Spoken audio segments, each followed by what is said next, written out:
All right, enough North London derby. How about some quick hits instead? Let's go, Gab. Liverpool fall at home to Nottingham Forest 1-0. Jules, Slot says they need to be better in possession. Kind of what Ange did not say.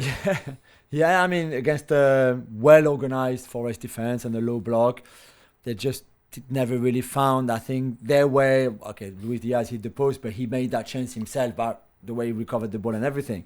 Apart from that, it was pretty flat from Salah and Jota and Szoboszlai, Diaz, where they just never found a solution. And to be fair, first defeat at home against Forest since 1969, so a very long time, 55 years.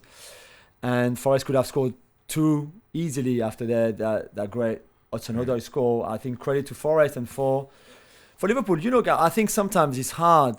And we've seen it, for example, with the Juventus. We saw it with a few clubs this weekend as well. So, some had no problems, but I think on the back of an international break, we often say that it can be a little bit difficult because you haven't had your players for 2 weeks.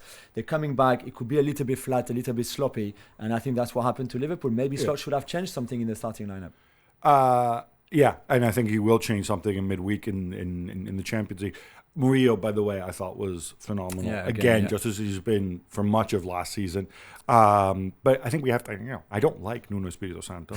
I don't like Anthony Elanga. But his pass for the great pass. They were really, really good. Yeah. And you have to give them credit for that. Nuno's coaching worked really well. But there is stuff for Slot to work on, especially against Park Buses. Klopp had this issue before. Remember, that's why he brought in Thiago Alcantara. Yeah. Ryan Gravenberch and Alexis McAllister aren't. They're not Thiago Alcantara. No, definitely not. Barcelona roll on to a 4-1 win at Girona in the derby, and Lamine Yamal backs 2 goals. Gab, they've got key players out, and they're still running away with LaLiga. Yeah, it's early, but they are doing it. It's amazing the number of guys that are out. Again, I want to talk about Lamine Yamal because you can look at the 2 goals, right? So this game opens up, and it is a little bit back and forth in the first half, right? And then, okay, you can say one of the goals was a gift from the goalkeeper. On the first one, and the second one he shoots in a crowded, he pokes it through a bunch of people. That's fine, but he did that, not some other dude. He did that. He seized the game that way, and then Barcelona just grew better. It's easier, of course, to play 2-0 up. I thought the Lewandowski chance where he did not score was phenomenal. Yeah. The Dani Olmo goal was a moment, and then the Casado. I'm not sure if it's for Pedri though. I want to believe it's for him. I want to believe he's supposed to be the bad Mark. Yeah, come on, man. Very, very impressed. I'm so curious to see what happens when the A team returns. How Flick fits these people together. Yeah. Oh, and Ferran Torres, that was stupid. Yeah, it was really, really dumb.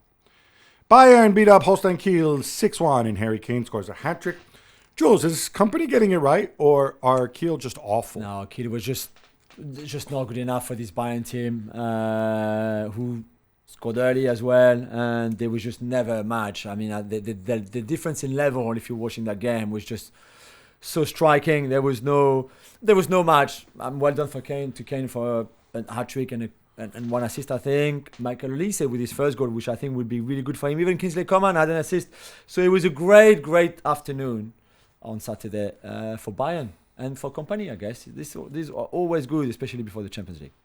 Antonio Conte and Napoli top of the table in Serie A after winning 4-0 away to Cagliari. Gab, you were skeptical. Is he proving you wrong, or we should not get too carried away yet? No, we should not get carried away because this isn't the team he wants, right? His newcomers, McTominay and Gilmore, they came on. David Neres, we haven't seen these guys yet. Yeah. And as far as the flow of the game is concerned as well, right? They're kind of fortunate with a deflection on the opening goal. And then Cagliari just pummeled them. Alex Menezes to make some incredible saves. And then Kvara does the Kvaradona thing, scores a goal out of nothing. And then you're 2-0. And, the last 2 goals are a defensive mistake and garbage time. So I think you have to put this in context. Obviously, Conte gonna Conte. So he came out and he says, well, this is a team that's growing. In the past, they didn't like to get their hands dirty. Which, again, plays to the hard drill sergeant, butt kicker, whatever. That's who you are. And you talked about why it was so important to have Lukaku and how Lukaku's unplayable and so on. Look, he did score a goal. He did fine. For Kvaratskhelia as well. Nice assist for Kvaratskhelia. But again, it's all within the context of, hey, look, where's Victor Osimhen? What happened to that guy, right?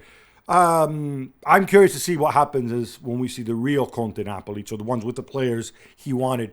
Rarely has he been this backed relative to a club's resources in his career. Very rarely.